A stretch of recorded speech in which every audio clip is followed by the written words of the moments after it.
Hey, good morning, team. Welcome to week 4 of Cultural Intelligence. This week we're going to explore chapter 4, which is religion in the workplace.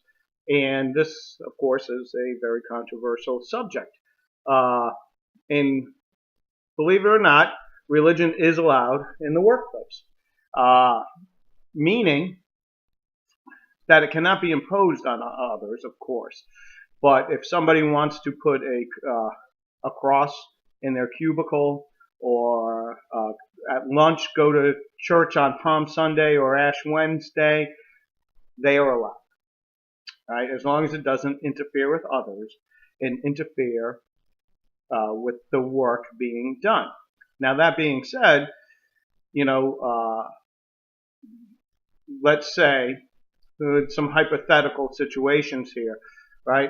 Or actually, these are real situations. They're not even hypothetical. Let's say somebody puts up a religious saying in their cubicle, and the person next to them in their cubicle is an atheist, and they put up a poster or something from the Church of the Flying Spaghetti Monster, which is an actual website and an atheist group.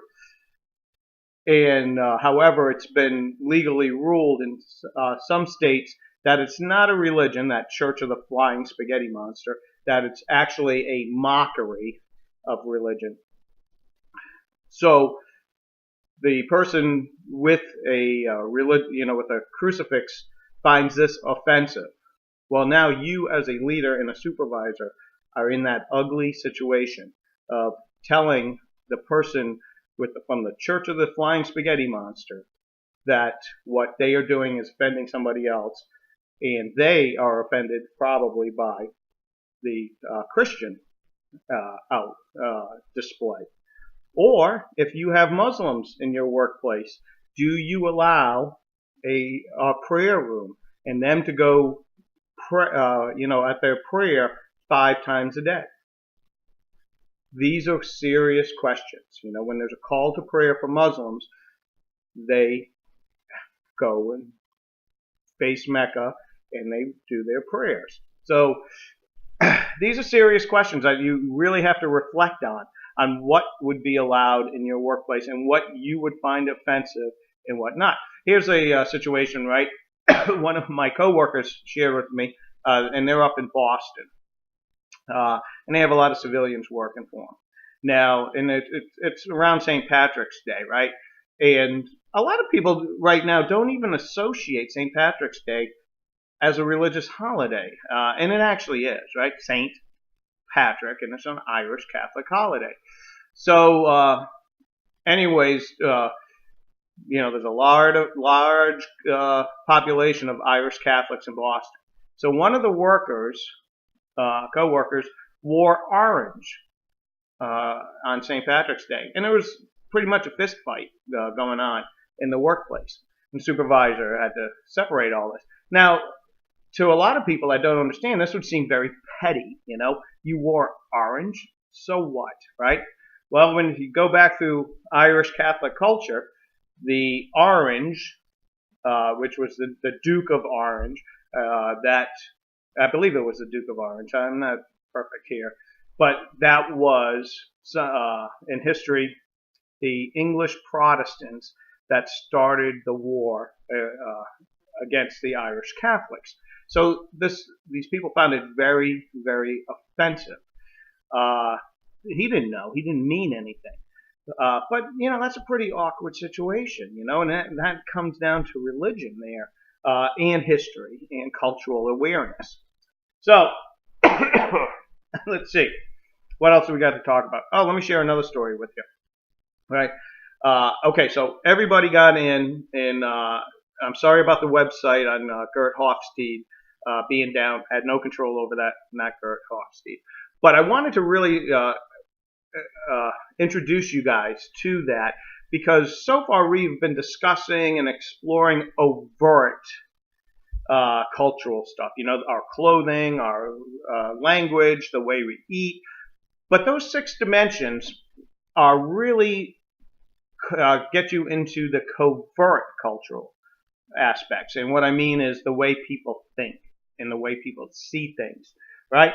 And that's why I like them. You know, we may not agree with the terms, but that's from our cultural lens. Hofstede even says the masculinity term, which I don't agree with, is acceptable by the majority of cultures, and that's why he had to use it. So anyways, but that gets you into the way people think. And so I had a student one time from Latvia, and she grew up when it was a Soviet, bloc nation, and religion was illegal. She actually had family members go to jail for openly practicing religion. Now, of course, I did not know this, but when we would be discussing in class about religious cultures, about ideologies, of course, she did not want to participate. She was, mouth was shut. But she did. She understood that this was a safe space and that she could contribute openly. But that was one of those covert cultural things. Nobody would come out openly and say, yeah, my brother was in jail for practicing religion in Latvia. No. But the way she saw it, it was very covert. But I wanted to share that one with you. So anyways, it's almost 10 minutes. Everybody's been doing well. We're now in week 4. So I closed out the week 2 discussion boards. Grades are in. If you're missing, the individual development plans, get them to me. I'll reduce some points for tardiness, but other than that, late's better than never, right?